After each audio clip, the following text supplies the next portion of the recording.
evening, guys. It's Chase Landry here with Chase Group Construction with another episode of No Change Order.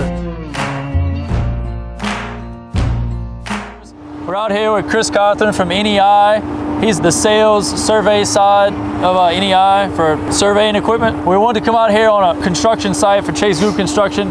This is going to be a drive-through, a convenience store for beer, groceries. They're also going to have a bar here. But we're over here with the GPS receiving equipment, the total station. We're here to get a topography report. We're coming back and checking some points. We have a scanner out here, but we're gonna get on this side by side. We're gonna take some surveyed shots every 5 to 10 feet just to recalibrate and check on the site. We're gonna get some more footage over here of this SX12. It's a total station and a scanner together.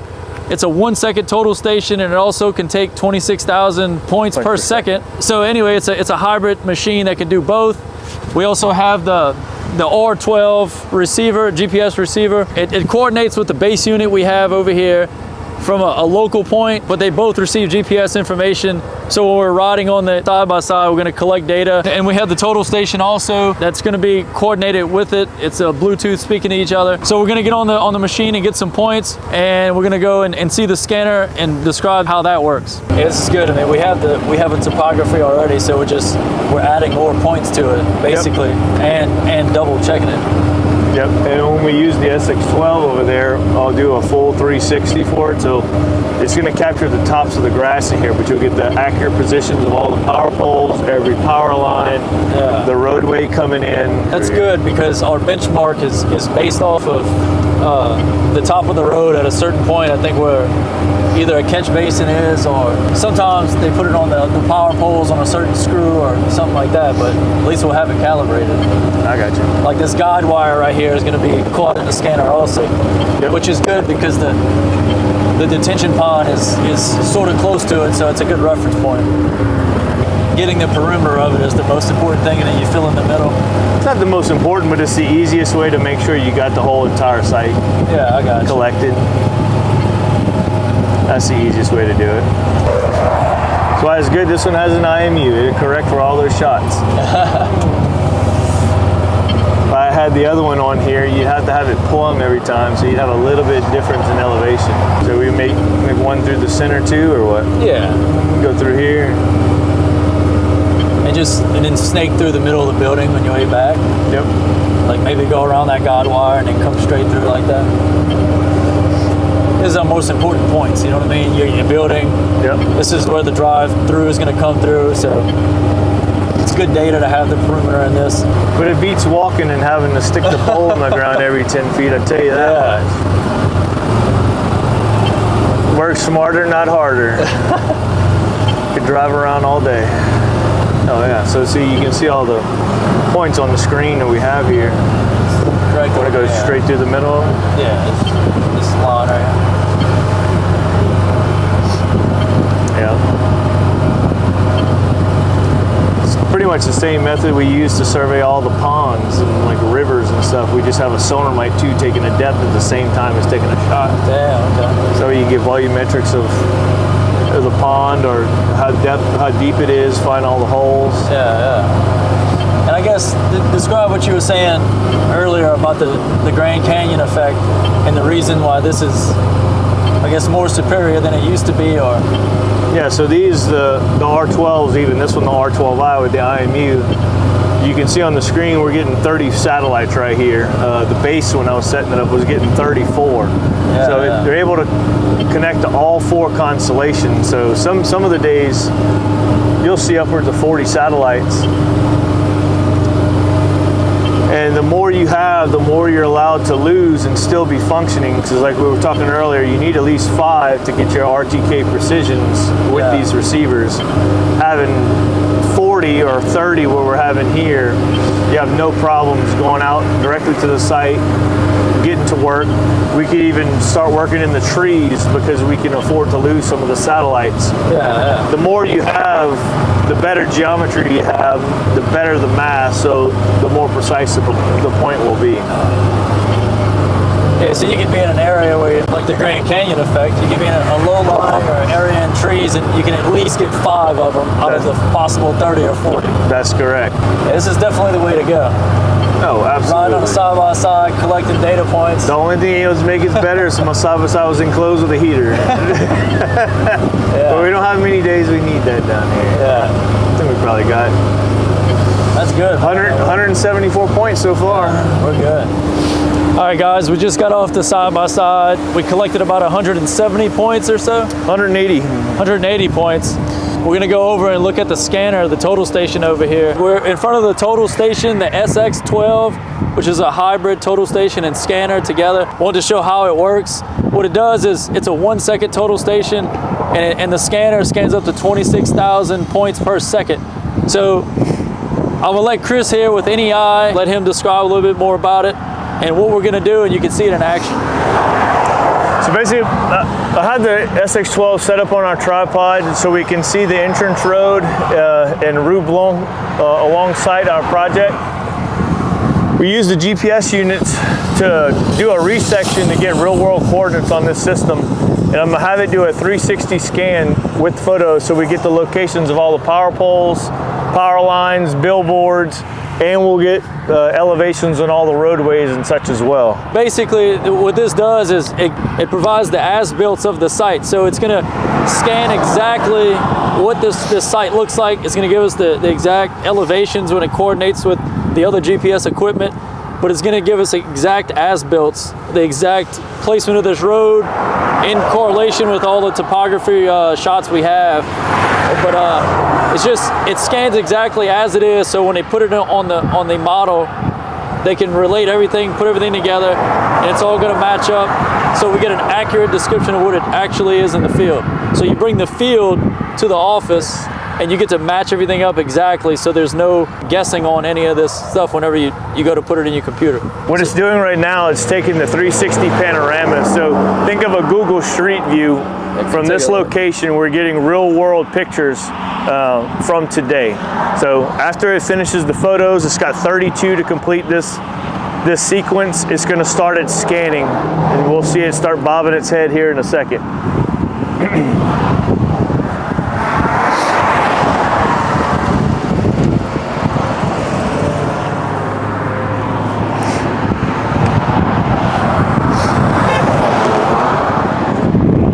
It's on 20 of 32 right now. It'll take the images, store them here. It's transferring everything via Wi-Fi right now.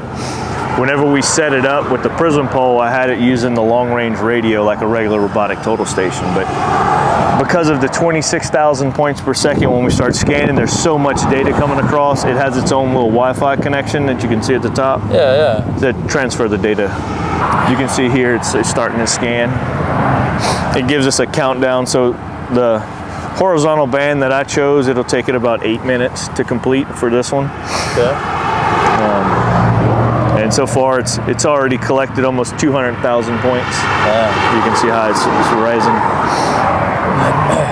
Yeah, so what this scanner's doing is it's literally scanning every inch of this whole entire site, picking up the tops of the grass, the road, and it's gonna create a 3D image that's gonna go into the 3D modeling program, so we can transfer it in the office and see it at our desk, so we can analyze it and see how everything fits together. We can go in and we can extract the ground, the power poles, the power lines, trees, and also buildings automatically from the office software.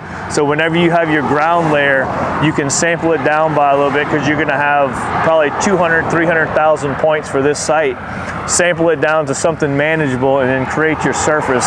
So we will work with the drainage, see how everything's gonna lay in correlation to the roadway here. Yeah, so it's a nice piece of equipment. I have a total station and a scanner all in one. So we'll be able to tilt it 3D and actually look at the point cloud on the data collector from here. Damn. So, and if we would do it from another station, so the only one we need is probably from here today. If we would set it up on the back side of the site, it would overlap those as well, so you'd see both of them together. And each one of those points, like we've already taken over 1 million points now, has an XYZ coordinate. So you could actually start pulling measurements here. So if we needed to know clearances of the power lines, you needed to bring in some heavy equipment to the site, I could quickly see if it'll fit, if we're gonna have any issues, if we need to know the diameters of the power poles. That's another good point, is that the as-built that we're getting from here, as he pointed out, is the scanner is going to scan the power lines, the roadway, the light poles, all that stuff, so that when we're bringing in construction equipment, if we have clearance heights we have to stay within, we're going to know that because it's going to be on a 3D model on our computer program, so that coming into the site, you don't have to guess about it. You know exactly where everything's at. Sometimes it's not as easy. This site is a little easier. We have one power line right here, but for the most part, it's wide open for us to get in, but not all sites are created equal. So it's good to have it back at the office so you can understand what you're coming up to. Yeah, what's nice is that they've already came out and located all your utilities. You can literally take this back in the office from the photographs and connect the dots from the pin flags and draw the lines for the utilities that are on the ground. You can also use the paint markings as well, because it'll pick all that up in the photographs. Yeah, that's a very good point, because all the scanning that it does, it picks that up. They've already came out here and marked all the utilities, so we get to see that on the plans. And it's sort of, that's the as-built of where the utilities are existing, like your gas lines, water lines, sewer. And it's not always very accurate, but at least gives us a starting point to go. And when we start excavating, we know sort of where to look for these things. What to avoid. Yeah, what to avoid, any conflicts. Yeah, so that's just another helping hand in the process of being prepared in the pre-construction process. We're gonna go over and talk more about the receiver equipment over here on the side-by-side. I just want to talk about the R12 GPS receiver. Basically, on any site, whenever you're seeing someone survey a site and getting topography points and whatnot, they're basing their satellites off of 4 constellations, which is the Galileo, the GONASS, and the Beidou, and also the GPS constellations, which is composed of close to 40 different individual satellites that are flying around. You have to at least connect to 5 of them. Today we connected to 34 of them. Yep. So that means we're pulling good data, and within that, it comes in within 1 to 2 centimeters of accuracy, which is pretty damn good. That allows us to get good data to transfer back to the office. And so these receivers right here, they're talking with the total station scanner, the SX12 that we have, and they're Bluetooth speaking together, but also they're referencing GPS, the satellites above, to be able to give us accurate data. What you can see over here is that the scanner actually picked up the billboard, and so that's also going to go in the 3D model. So here's the entire site that we picked up. You can see all the red. Yeah. You know, not that we actually need to see a billboard, but we could actually see where it is in time and space on this model to see if it comes into any conflict with the building or anything we're doing on the site, along with the power lines, the light poles, whatever exists here, we could see it on here. Different intensities. You could zoom in, you could see the scanner picked up all these points, and it gives you an accurate description of. You can see that this is colored by color code intensity. So you can see all the different components, the wood on the power poles, the power lines, they all come back with a different intensity from the scanner. So looking down. And then if you go here and you look at a top-down view, the extents.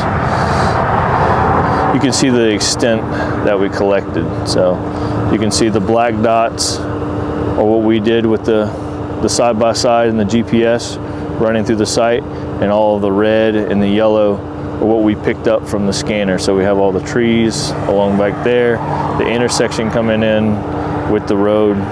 That's that Rue Blanc coming in here for the roadway. So you're able to use all of this data on the data collector on the fly. So both technologies can be used in the same job at the same time. So it's actually, it could be 3 technologies. So we have GPS, robotic total station, and a scanner all at once. And one person can technically operate all of it. It's nice to have 2 if you're going to carry it all, but one person could do it all day long.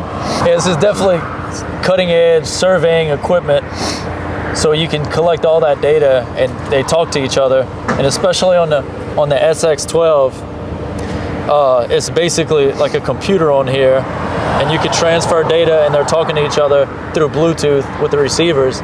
So you really can collect a lot of data on this thing and transfer it to the office very quickly. And as we said before, we have over 180 points that we collected for the topography of this site.